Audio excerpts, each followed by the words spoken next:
How's it going, guys? I'm CTM Amygdala, and welcome back to another Call of Duty Black Ops Cold War and Warzone video. Earlier today, around 2 hours ago, we got a roadmap for Black Ops Cold War and Warzone Season 3.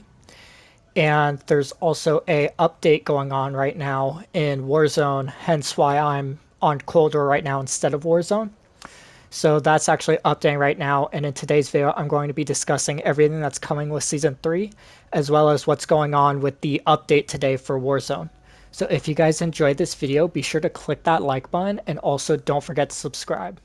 So I did just get Warzone updated, and I was looking for the patch notes, however I wasn't able to find them in the game yet, so I won't be able to show them to you. However, as we can see right here, the first thing is TV station and downtown are both now in radiation zones, on top of the hospital, shipwreck, and prison as well. And then on top of this, we've got 3 different areas that have been adjusted for in-game patches. There's going to be general. They did one thing to fix some of the blueprints that were just kind of like acting wrong and stuff, like with tracers. And then we got some adjustments to the Sykov pistol. So I'm going to be going into all that now. So the first thing that we see under general is that the RCXDs have been completely removed from the buy stations. And as you can see right here on screen, the loadout drop marker is now the very last thing on the buy station rather than the RCXD. However, you can still get RCXDs in-game from the contamination zone buy stations, which are the ones that have the zombie skull on it in Park, above construction, and just north of military base. And then on top of that, the other changes that have came with general include a fix causing players to be unable to equip armor plates after activating certain kill streaks or field upgrades.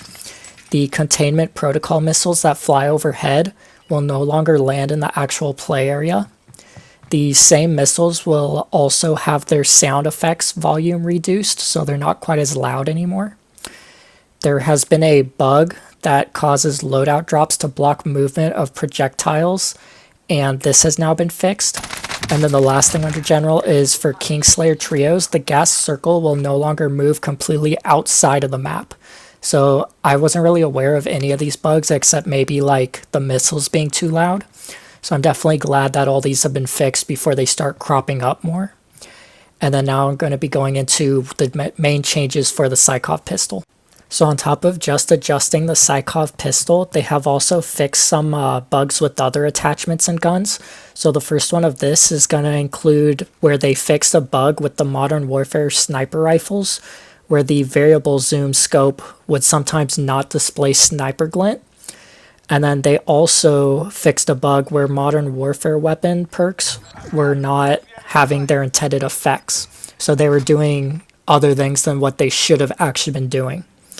Now for the actual Sykov pistol, when you're using the fully automatic version of it, the hip spread has been increased.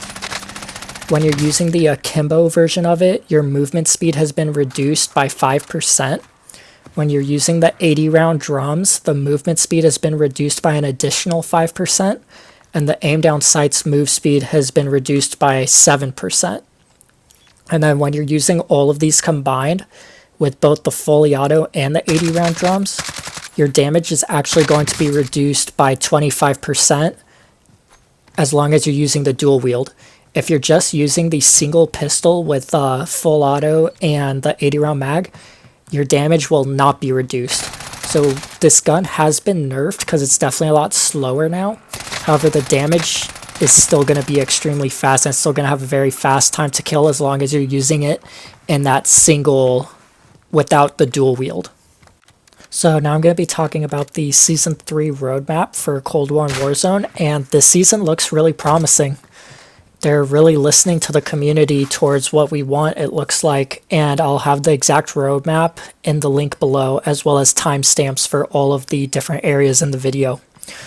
So to start, right front and center of this roadmap, you see the new Battle Pass character whose name is Wraith, and she kind of looks like a older version of Battery, or like a 1980s version of Battery back from Black Ops 3 and 4. We also have a 1980s version of Captain Price coming as well. And then there are going to be 2 brand new operators called Knight, which is going to be coming halfway through the season. And then the other one's called Antov, which is also going to be coming halfway through the season.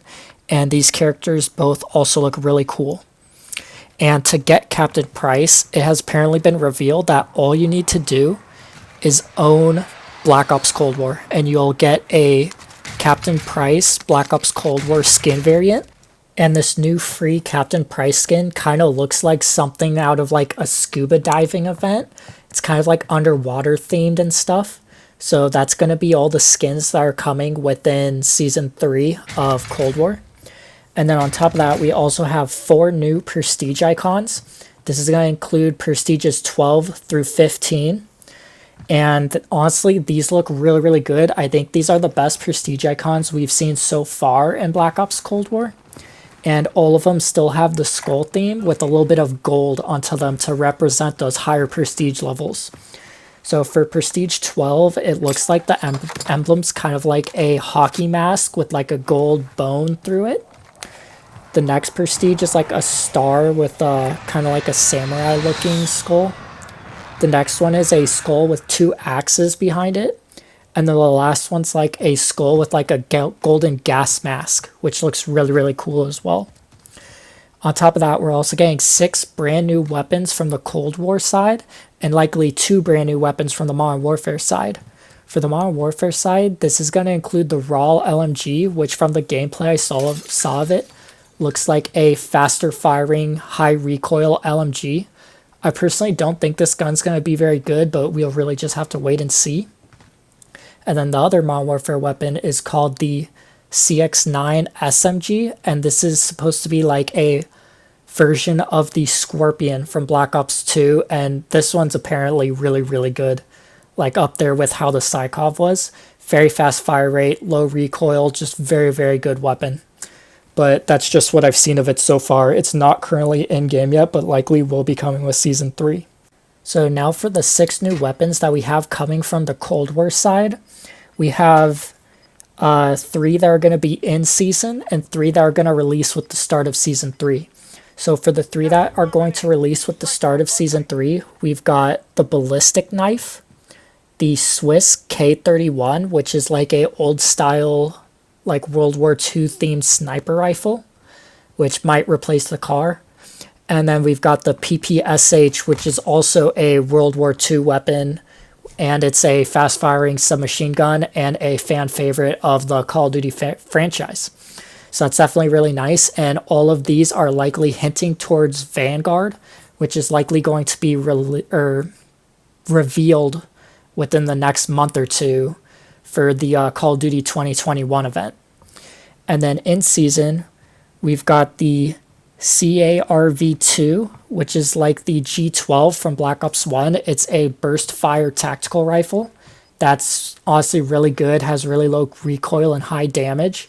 So I always really like this gun in Black Ops 1. And then the other one we have is the AMP-63, which is a submachine gun. I don't really know what this thing's like. I've never really seen this gun in a Call of Duty before. And then the last thing that we have is the baseball bat, which is also going to be coming in season as a melee weapon. And then now we're going to have 2 brand new vehicles from the Cold War side of things. And this is going to include a cargo truck and a FAV, which looks kind of like a dune buggy, or the kind of like dune buggy looking cars from Warzone. They're going to be adding those into Black Ops Cold War. And then for zombies, we have a new Outbreak map, which is going to be called Duga, and it takes place kind of in front of the Duga arrays over in Russia. And then we've got a new field upgrade called Toxic Growth, and it's got a green theme to it, so it's likely going to be doing something with like poison and vines and stuff. I don't have any information on what this perk is yet or what it's going to do. However, I'll make sure to make a video and update you guys on how the perk works once it comes out.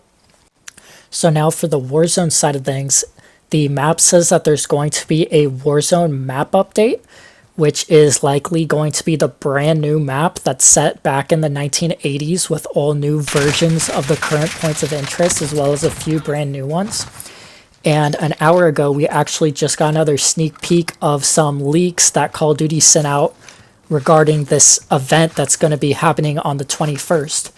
And in this new leak, it shows the dates, the 21st, and then the 22nd pop up underneath it. And it shows them kind of connected. So according to data miners, they're now saying that it's going to be like a two-part event that's going to happen. The first half is going to happen on the 21st, and then the second half is going to happen on the 22nd. So like on the 21st, we're going to be getting kind of like a pre-event in-game event. And then on the 22nd, we're actually going to be getting the big like actual event that's going to set the stage for Season 3. And then on top of that, it also says there's going to be a new Warzone event called Hunt for Adlers. So this might be kind of what this event is based around after the nuke goes off and we go to the 1980s. So now for the multiplayer side of things for Black Ops Cold War, I'm going to be starting with 2 brand new multiplayer modes that are going to be there on day 1 of Season 3. The first one of these is called Sticks and Stones, which is a returning party game from previous Call of Duty games. And then the second one is called Multi-Team Elimination. So this sounds like it's going to be kind of like a miniature battle royale on the multi-team Cold War maps.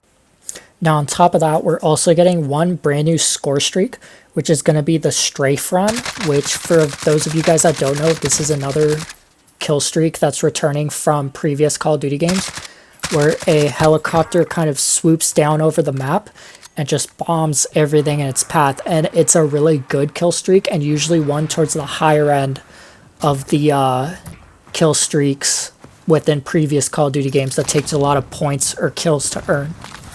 And then the last thing with the multiplayer is we're actually getting 4 brand new multiplayer maps. And this is where Call of Duty really listened, because Cold War was really lacking multiplayer maps. And they listen here, and they're bringing us 4 brand new maps within Season 3. So within Season, we're going to be getting Duga, the new map that's coming to Outbreak, as a multi-team map within Cold War multiplayer. We're also getting a remastered map from Black Ops 2 called Standoff, and I'm sure most of you guys know what I'm talking about since Black Ops 2 is very popular, and Standoff is one of the better maps from that game. So that map is actually coming back halfway through Season 3, which is another very good update. We want those remastered maps that are just really good and treasures of the Call of Duty franchise. And then on day 1, we're actually getting 2 brand new 6v6 maps.